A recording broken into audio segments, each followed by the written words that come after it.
कब होंगे लोकसभा चुनाव? कब आएगा इलेक्शन का स्केड्यूल? कितने चरण में हो सकती है वोटिंग? इस वीडियो में आपको बताएंगे पूरी जानकारी।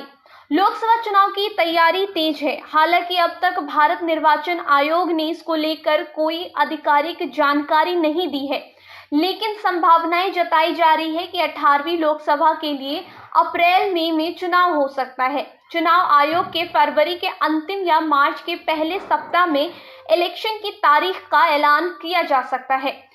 18वीं लोकसभा का कार्यकाल 16 जून 2024 को समाप्त होने वाला है। पिछला लोकसभा चुनाव अप्रैल में 2019 में हुआ था। चुनाव में भारतीय जनता पार्टी ने 303 सीटों पर जीत हासिल की थी, जबकि राष्ट्रीय जनतांत्रिक गठबंधन यानी एनडीए ने 353 सीट जीत हासिल की थी।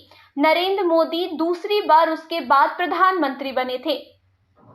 चुनाव आयोग ने अब तक चुनाव की तारीखों को लेकर ना तो कोई जानकारी दी है, ना ही चुनावी प्रोग्राम जारी किया है, लेकिन माना जा रहा है कि 2024 के इलेक्शन 7 चरणों में हो सकता है।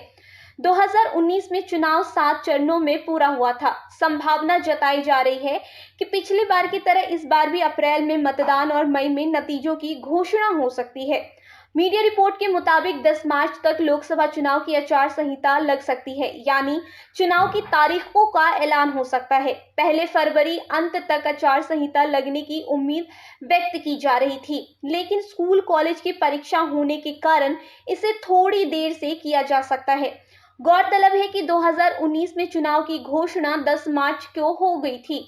तब देश भर में 11 अप्रैल से 19 मई के बीच 7 चरणों में चुनाव हुए थे। 25 मार्च को होली के साथ ही स्कूल कॉलेज के बच्चों की परीक्षाएं, किसानों की स्थिति, अफसरों के तबादले, सरकारी अवकाश को देखते हुए चुनाव आयोग इस सब परिस्थितियों के अध्ययन में जुटा हुआ है।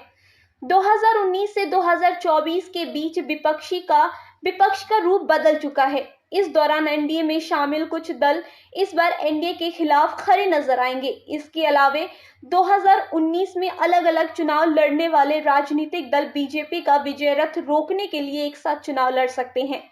विपक्ष के इंडिया गठबंधन में कांग्रेस, तृणमूल कांग्रेस, समाजवादी पार्टी, आम आदमी पार्टी, द्रविड़ मुन्नेत्र कक्षगम और शिवसेना शामिल है। हालांकि इस दलों के बीच सीट बंटवारे से पहले ही फूट की खबर सामने आ रही है।